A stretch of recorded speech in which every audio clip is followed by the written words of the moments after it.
WhatsApp programmers, welcome to quantum programmers. और आज की वीडियो में हम C++ का बेसिक प्रोग्राम अंडरस्टैंड करेंगे। मैंने आपको ये प्रोग्राम पहले से लिखवा दिया था जब हम अपना आईडी इंस्टॉल कर रहे थे dev C++। Apart from that मैंने विजुअल स्टूडियो पे भी इसकी कॉन्फ़िगरेशन कर दी थी। उन दोनों वीडियोस के लिंक आपको डिस्क्रिप्शन में मिल जाएंगे। इसके अलावा इससे पिछली वाली वीडियो में मैंने ऐसे पॉइंट शेयर किए थे जो इस वीडियो में काफ़ी ज़्यादा मिलते जुलते हैं। उसमें ऐसे कंसेप्ट हैं जो यहाँ पे यूज होंगे, तो उसे एक बार देख लेना। तब तक के लिए लेट्स बिगिन।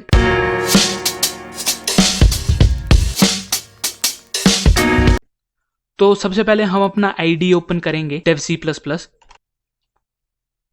और जब हम उसे इंस्टॉल कर रहे थे तो तब मैंने बताया था कि किस तरह से हम अपना C++ प्रोग्राम बनाते हैं।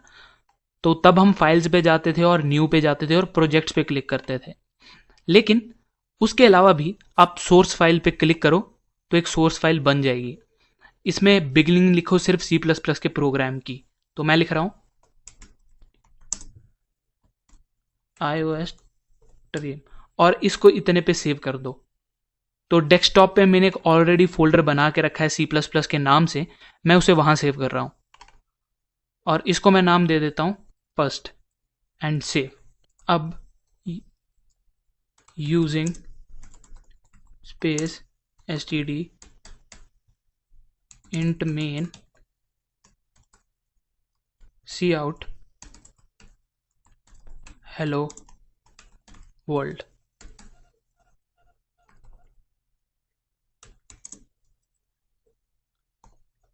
रिटर्न 0 और यहाँ पे int main आएगा। ये हमारा प्रोग्राम। अब इसको एग्जीक्यूट करता है, कंपाइल एंड रन पे क्लिक करेंगे and C hello world.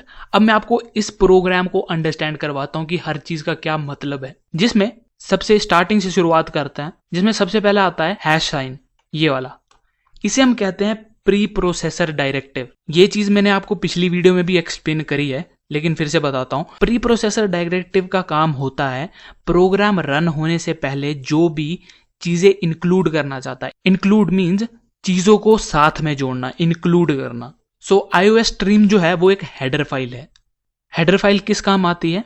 Pre defined function जो हम यूज करते हैं वो एग्जिस्ट करते हैं और हेडर फाइल के अंदर हमेशा फंक्शन की डेफिनेशन होती है, उसकी डिक्लेरेशन उसके लाइब्रेरीज के अंदर होती है।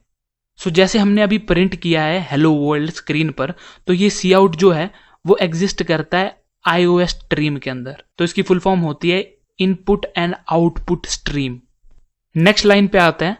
नेक्स्ट लाइन पे दिया है यूजिंग नेम स्पेस std। अब नेम स्पेसिस क्या होती है? नेम स्पेसिस एक एब्रीवेशन है। जैसे std एब्रीवेशन है स्टैंडर्ड के लिए, तो आप चाहो तो अपनी खुद की भी एब्रीवेशंस बना सकते हो।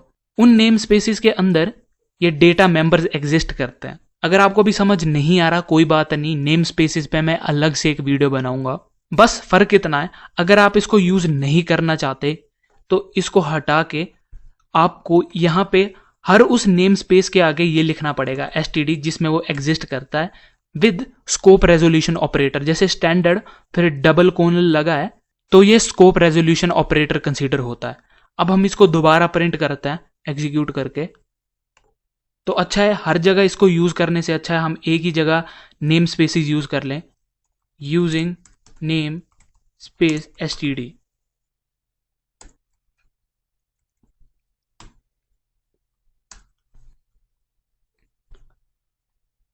नेक्स्ट लाइन पे आता है इंट मेन।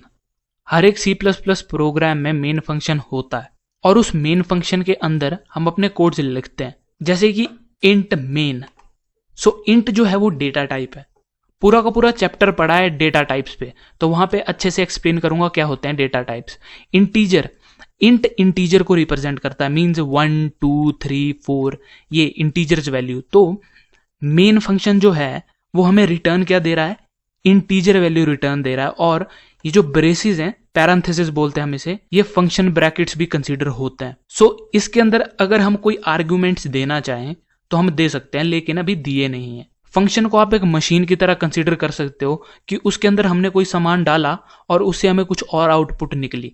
ये ब्रेसेस डिफाइन करते हैं कि आपका फंक्शन कहाँ से स्टार्ट हुआ और कहाँ पे खत्म हुआ है। जैसे ये हाईलाइट हो गया अपने आप की 5th लाइन से स्टार्ट हुआ है और 8th पे खत्म हुआ है, तो ये एक ब्लॉक ऑफ कोड है। ये यहां से ब्लॉक स्टार्ट हुआ है और यहां पे एंड हुआ है, और ये डबल स्लैश क्या होते हैं, ये कमेंट हैं, इस पे भी मैंने वीडियो बनाई है। नेक्स्ट पे आते हैं, सी आउट से क्या करते हैं हम, सी आउट से हम कोई भी चीज स्क्रीन पर प्रिंट करवाते हैं, और उसके साथ जो ऑपरेटर यूज करते हैं हम, वो ये वाला ऑपरेटर यूज करते हैं, इसे हम कहते हैं आउटपुट ऑपरेटर। C++ के अंदर आपको अगर कोई भी चीज स्क्रीन पर प्रिंट करवानी हो तो हम सी आउट विद ये दो ऑपरेटर यूज करते हैं, लेसर देन के, और इन डबल क्वोट्स के अंदर जो भी हम लिखेंगे वो एज इट इज स्क्रीन पर प्रिंट हो जाएगा। और एज इट इज कहने का मतलब ये है कि अगर H मैंने कैपिटल लिखा है, E मैंने स्मॉल लिखा है, फिर L मैंने 2 बार कैपिटल लिखा है, और फिर O स्मॉल लिखा है, हेलो एंड वर्ल्ड WORLD, तो ये एज इट इज जिस सीक्वेंस में मैंने लिखा है वैसे ही प्रिंट होगा। मींस जो कैपिटल है वो कैपिटल रहेंगे, जो स्मॉल है वो स्मॉल रहेंगे। सी बिल्कुल सेम सीक्वेंस के अंदर प्रिंट हुई है ये। उसके बाद ये एक सिंगल कोलन आता है हमारे पास, इसे हम कहते हैं टर्मिनेटर। ये C++ की हर लाइन के एंड में लगता है, किसी भी स्टेटमेंट को खत्म करने के लिए लगता है कि हाँ ये चीज यहाँ पे खत्म हो गया है, लेकिन फंक्शन के एंड में हम इसे यूज नहीं करते। अब नेक्स्ट लाइन पे आता है, जैसे मैंने आपको बताया था कि फंक्शन एक मशीन की तरह है जिसके अंदर हम कोई वैल्यू डालते हैं और उससे हमें कोई आउटपुट मिलती है।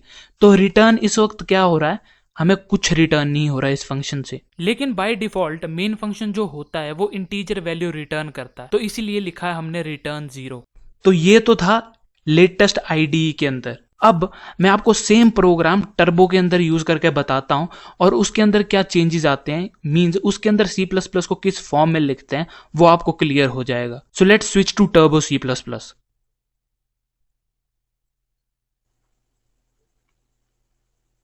तो ये हम आ गए अपनी टर्बो C++ की स्क्रीन पर। अब हम क्लिक करते हैं फाइल्स पे और एक न्यू C++ की फाइल बनाता है। सो #include iOS stream.h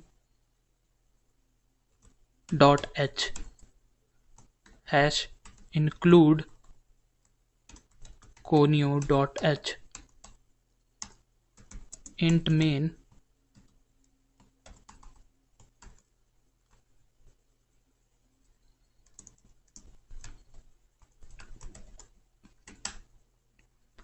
cout hello world।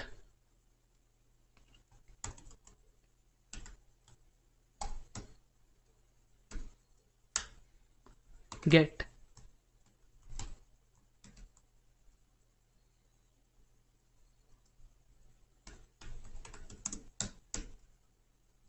सो ये है एक बेसिक प्रोग्राम टर्बो C++ के अंदर। अब हम इसे रन करते हैं।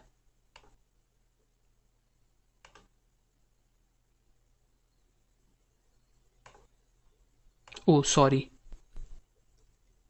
DE आएगा यहां पे।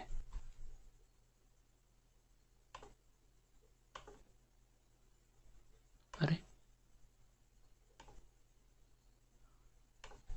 यहां पे टर्मिनेटर आएगा।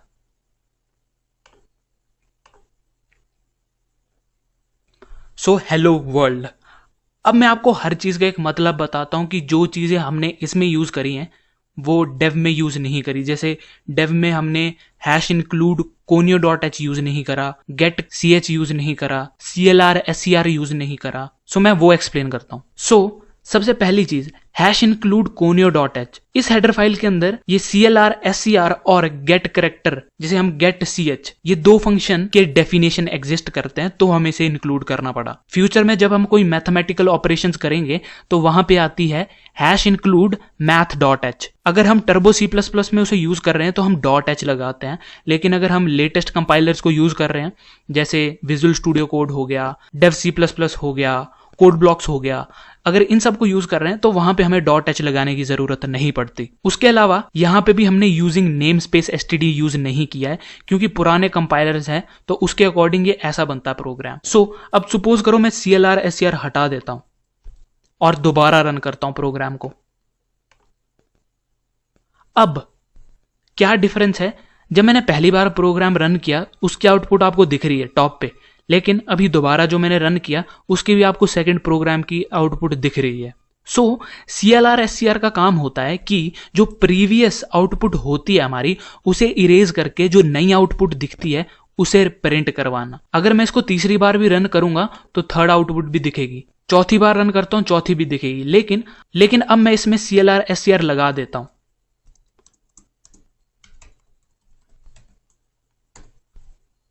और अब रन करते हैं तो प्रीवियस जितनी भी आउटपुट्स थी उसने उसे इरेज कर दिया और उसकी जगह उसने अभी वाली आउटपुट शो करी है। अब इसे हटा देता हूं और एक बार रन करता हूं। हर बार न्यू लाइन के नीचे जुड़ता जा रहा है हेलो वर्ल्ड, तो उसका रीजन है ये वाली लाइन \n। मैंने बताया था कि कुछ नॉन ग्राफिक कैरेक्टर्स होते हैं जिन्हें हम कीबोर्ड से टाइप नहीं कर सकते, तो इस \n का मतलब होता है कि इसके बाद जो भी चीज प्रिंट होगी वो न्यू लाइन पे प्रिंट होगी। तो अगर आपको मल्टीपल आउटपुट्स निकालने हैं तो आप इस तरह से यूज कर सकते हो, 2 बार आउटपुट ऑपरेटर को एक ही लाइन के अंदर। अब गेट ch का काम क्या होता है, सपोज करो मैं इसे हटा देता हूं, अब रन करता हूं, प्रोग्राम रन हुआ, उसकी आउटपुट भी दिखी और ये वापस एग्जिट हो गया। मींस वो फ्रैक्शन ऑफ सेकंड इतना फास्ट था प्रोग्राम रन होने का कि हम उसे देख नहीं पाए। तो गेट ch का काम होता है कि अनटिल और अनलेस, जब तक हम अपने कीबोर्ड से कोई भी character in the sense means कोई भी बटन ना दबाएं, तब तक ये प्रोग्राम एंड नहीं होगा। अगर मैं एस्केप दबाता हूं तो वो प्रोग्राम एंड हो गया, मींस आउटपुट स्क्रीन से बाहर आ गए हम। तब तक के लिए ये उसे होल्ड करके रखता है। लेकिन ये चीज सिर्फ टर्बो C++ यूजर्स के लिए है, नए कंपाइलर पे हमें उसकी जरूरत नहीं होती। एक बार फिर देखते हैं, रन पे गए, उसका शॉर्टकट की भी है Ctrl+F9 अगर आपको रन करना। तो अनटिल और अनलेस में अपने कीबोर्ड से कोई भी कैरेक्टर, चाहे वो स्पेस बार क्यों ना हो, B क्यों ना हो, N, Y, Q, 8, 7, कोई भी बटन ना दबाऊं, तब तक ये प्रोग्राम एंड नहीं होगा। सो अब मैं स्पेस बार दबाता हूं तो हम उस आउटपुट स्क्रीन से बाहर आ गए। तो ये था आज पूरे प्रोग्राम का मतलब। सो बहुत बार कंफ्यूजन होता है कि हम डेव में कोई और कोड लिख रहे हैं, टर्बो में कुछ और लिख रहे हैं। तो आई होप आपको यहाँ पे सिमिलैरिटीज और डिफरेंस पता चल गया होगा। सारी चीजें सेम होती है, लेकिन कंपाइलर जब नए बन जाते हैं या फिर नए आईडीज जब हम यूज करते हैं तो वहां पे चीजें भी चेंज हो जाती है और काफी इजी हो जाता है। सो आई होप आपको आज की वीडियो में बहुत सारी चीजें समझ आ गई होंगी। अगर आपको फिर भी कोई चीज में प्रॉब्लम आती है तो मेरे को कमेंट बॉक्स में बताओ, मैं जरूर सॉल्व करूंगा आपकी प्रॉब्लम। इंस्टाग्राम पे जाके फॉलो करो क्योंकि रोज कोई ना कोई हम प्रोग्रामिंग से रिलेटेड पोस्ट डालते हैं। सब्सक्राइब करना चैनल को, लाइक करना वीडियो को, और stay tune with us for future videos, क्योंकि फ्यूचर में और ऐसे अमेजिंग लेक्चर में लेके आता रहूंगा। अपार्ट फ्रॉम दैट, अगर आप बुक्स पढ़ने में इंटरेस्टेड हो तो आप मेरा सेकंड चैनल जरूर सब्सक्राइब करना, बुक नर्ड्स। उसमें मैं कुछ अमेजिंग ऑथर की बुक्स के लेसन डालता हूं, जिसका लिंक मैंने डिस्क्रिप्शन में डाल के रखा है। तब तक के लिए थैंक्स फॉर वॉचिंग।